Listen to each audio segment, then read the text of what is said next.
ಬಾಂಧವರಿಗೆ ನಾನು ಬಾಳಿಕಟ್ಟಿ form and ನರ್ಸರಿಯ CEO Jagadish ಬಾಳಿಕಟ್ಟಿ ಮಾತಾಡ್ತಿರೋದು.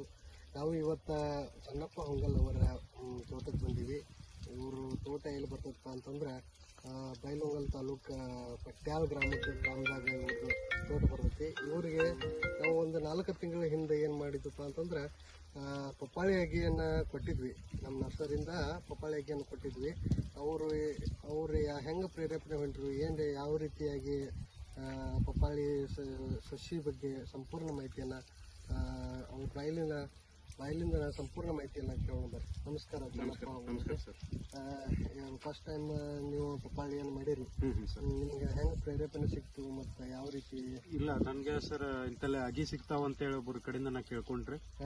ಮತ್ತು ನಿಮ್ಮ ನರ್ಸರಿಗೆ ಬಂದು ನಾ ಅಗಿ ತಗೊಂಡಿದ್ದೀನಿ ರೀ. ಜುಲೈ 15ನೇ ತಾರೀಕಿಗೆ ನಾವು ಇನ್ನು 15 ನಂಬರ್ ವೆರೈಟಿ ಅಗಿನ ತರಿಸ್ಕೊಂಡು ಅಗಿ ಮಾಡಿದ್ವಿ. ಎಲ್ಲ ಗುಂಡಿ 9x5 ಪ್ರಕಾರ ನಾವು ಇದನ್ನ ಅಗಿ ಮಾಡ್ಕೊಂಡಿದ್ವಿ.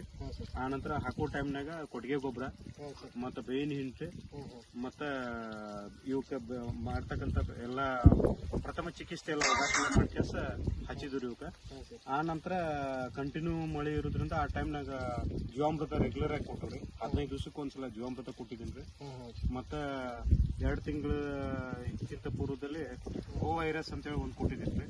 ಮತ್ತು ಇಲ್ಲಿವರೆಗೂ ಕಂಟಿನ್ಯೂ ಆಗಿ ಯಾವುದೇ ರೀತಿ ರೋಗ ಬಂದಿಲ್ಲ. ಫ್ಲವರ್ ಡ್ರಾಫ್ಟಿಂಗ್ ಕಡಿಮೆ ಇದೆ ಮತ್ತು ಚೆನ್ನಾಗಿ ಫ್ಲವರ್ ಸೆಟ್ ಆಗ್ತಾ ಇದೆ. ಈಗ 4 ತಿಂಗಳಾಗಿ ಇಷ್ಟು ಚೆನ್ನಾಗಿ ಗ್ರೋತ್ ಅದ. ಇನ್ನೂ 7-8 ತಿಂಗಳ ಗ್ರೋತ್ ಐತಿರ್ತದ. ಮತ್ತು ನನ್ನ ನಿರೀಕ್ಷೆ ಪ್ರಕಾರ ತುಂಬಾ ಚೆನ್ನಾಗಿ ಬರ್ಬೋದು ಅಂತ ಬಹಳ ಆಸೆ ಮಾಡಿದ್ದೀನಿ. ಸ್ಪೇಸಿಂಗ್ ಏನು ಮಾಡ್ಕೊಂಡಿರಿ ಸರ್? 9x5 ಮಾಡಿದ್ದೀನಿ. 9x5 ಟೋಟಲ್ ಎಷ್ಟು 800 ಅಗಿ ಕುಂಟು. ಎಷ್ಟು ಎಕರೆ? ಒಂದು ಎಕರೆ ಒಳಗೆ 800 ಅಗಿ ಕುಂಟು. 1 ಎಕರೆ ಒಳಗೆ 800. ಮತ್ತು ಇಂಟರ್ ಕ್ರಾಪ್ ಏನೇನು ಮಾಡಿರಿ? ಇಂಟರ್ ಕ್ರಾಪ್ ಹೆಸರು ಇದ್ರಾಗ ಬಾಳೆ ಮಾಡೀನ್ರಿ, ಏಲಕ್ಕಿ ಬಾಳೆ ಮಾಡೀನ್ರಿ, ಅರಿಶಿನ ಮಾಡೀನ್ರಿ. ಆ ನಂತರ ಇತರದಲ್ಲಿ 9x9ನಲ್ಲಿ ಸಾಗರ ತಳಿ ಅಡಿಕೆ ಹಚ್ಕೊಂಡಿನಿ. ಸುತ್ತುಗಡೆ ಎಲ್ಲ ಬಾರ್ಡರ್ದಾಗ ಎಲ್ಲ ಕಿಪ್ತೂರ್ ತೆಂಗಿನ ಗಿಡ ಹಚ್ಕೊಂಡಿನಿ. ನಿಮ್ಮ ಅಂದಾಜಿನ ಪ್ರಕಾರ ಏನು ಇಳುವರಿ? ನಾನು ಒಂದು 80 ಟನ್ ನಿರೀಕ್ಷೆ ಮಾಡಿದ್ದೀನಿ ರೀ. ಒಂದು ಗಿಡ 1 ಕ್ವಿಂಟಲ್ ನಿರೀಕ್ಷೆ ಮಾಡಿದ್ದೀನಿ ರೀ.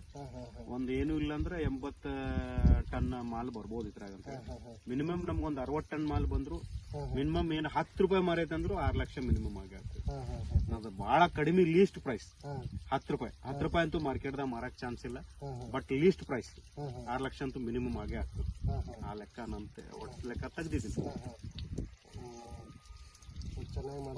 ಚೆನ್ನಾಗಿ ಬರ್ತದೆ ಸರ್. ಬಟ್ ನಿರೀಕ್ಷೆ ಮಾತ್ರ ನನ್ಗೆ ಅನ್ಸಿದ ಮಟ್ಟಿಗೆ ಬೇರೆ ಬೆಳೆ ಕಂಪೇರ್ ಮಾಡಿದ್ರೆ ಈ ಬೆಳೆ ಚೆನ್ನಾಗಿ ಬರ್ಬೋದು. ಇರಿಗೇಷನ್ ಡ್ರಿಪ್ ಮಾಡಿದ್ದೀನಿ ಸರ್. ಡ್ರಿಪ್ ಮಾಡಿದ್ದೀನಿ ರೀ. ಬೆಳೆ ಫರಕ್ ಆಗ್ತದೆ ಸರ್.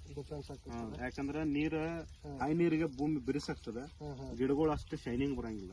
ಡ್ರಿಪ್ಪಿಗೆ ಮಾತ್ರ ಬಹಳ ಚೆನ್ನಾಗಿ ಶೈನಿಂಗ್ ಬರ್ತದೆ. ಈಗ 4ನೇ ತಿಂಗಳದ್ದು ಬೆಳೆ ಇದೆ ಸರ್. ಮುಂದಿನ ಪ್ರಿಪರೇಷನ್ ಹೆಂಗ್ ಮಾಡ್ಕೋತೀರಿ? ಮುಂದಿನ ಪ್ರಿಪರೇಷನ್ ಅಂದ್ರೆ ಇವಕ್ಕೆ ಸ್ಪ್ರೇ ಮಾಡ್ಬೇಕ್ರಿ. ಆ ನಂತರ ಏನೈತಂದ್ರೆ ಸ್ವಲ್ಪ ಇನ್ನೊಂದು ಸ್ವಲ್ಪ ಫರ್ಟಿಲೈಸರ್ ಅಪ್ಲಿಕೇಶನ್ ಮಾಡ್ಬೇಕು.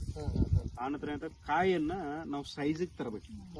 ಫ್ಲವರ್ದ ಏನೈತ್ರಲ್ಲ, ನಾವು ನಿರೀಕ್ಷೆ ಮಾಡಿದ ಕಾಯಿಯನ್ನ ಮೀಡಿಯಂ ಸೈಜ್ಗೆ, ಬಹಳ ದೊಡ್ಡದು ಅಲ್ಲ ಬಹಳ ಸಣ್ಣದು ಅಲ್ಲ, ಮಾರ್ಕೆಟ್ನಾಗ ಸಡನ್ ಆಗಿ ಅಟ್ರಾಕ್ಟ್ ಆಗ್ಬೇಕು. ಆ ರೇಂಜಿಗೆ ಕಾಯಿ ಸೆಟಪ್ ಮಾಡ್ಕೋಬೇಕಂತೇಳಿ ನಿರೀಕ್ಷೆ ಐತ್ರಿ. ಮಾರ್ಕೆಟ್ ಆಲ್ರೆಡಿ ನಂದು ಏನೈತ್ರಿ ಟಾರ್ಗೆಟ್ ಪುನಾಕಿಲ್ಲ ಡೆಲ್ಲಿ ಅಪ್ರೋಚ್ ಮಾಡ್ಬೇಕು. ಒಂದು ಲೋಟಕ್ಕೆ 10 ಟನ್ ಮಾಲ ಒಂದ್ಸಲ ಬರಬೇಕು. ಒಂದ್ಸಲ ಕಟಿಂಗ್ ಆದ್ರೆ ಒಂದೇ ಸಲ ಲೋಡ್ ಆಗ್ಬೇಕು, ಒಂದೇ ಸಲ ಕಟಿಂಗ್ ಆಗ್ಬೇಕು. ಬರಂಗಿಲ್ಲ. ಒಂದು 2-3 ಟನ್ ನಿರೀಕ್ಷೆ ಪೈಲ ಐತ್ರಿ. ಆ ನಂತರ ಏನಂತ ಎಟ್ ದ ಟೈಮ್ ಒಮ್ಮೆ ಸೆಟ್ ಆತಂತಂದ್ರೆ ಒಂದು 10-12 ತಿಂಗಳದಾಗ ಏನ ಸೆಕೆಂಡ್ ಫ್ಲವರ್ ಸೆಟಪ್ ಇರ್ತಿದ್ರಲ್ಲ, ಆ ಟೈಮ್ನಾಗ ಅಷ್ಟು ನಿರೀಕ್ಷೆ ಮಾಡಿದ್ದೀನಿ. ಒಂದು 10 ಟನ್ ಮಟ್ಟ ಒಂದ್ಸಲ ಲಾಟಿಗೆ ಬರ್ಬೋದು. 7 ಟನ್ನರ ಮಾಲ್ ಲಾಟಿಗೆ ತೆಗಿಬೇಕಂತೇಳಿ ನಿರೀಕ್ಷೆ ಮಾಡಿದ್ದೀನಿ. ಈ ರೀತಿ ಅವರ ಒಂದು ಅಭಿಪ್ರಾಯ ವ್ಯಕ್ತಪಡಿಸ್ಯಾರ ಸರ್ ಚನ್ನಪ್ಪ ಹೊಂಗಲ್ ಅವರಿಗೆ. ತುಂಬ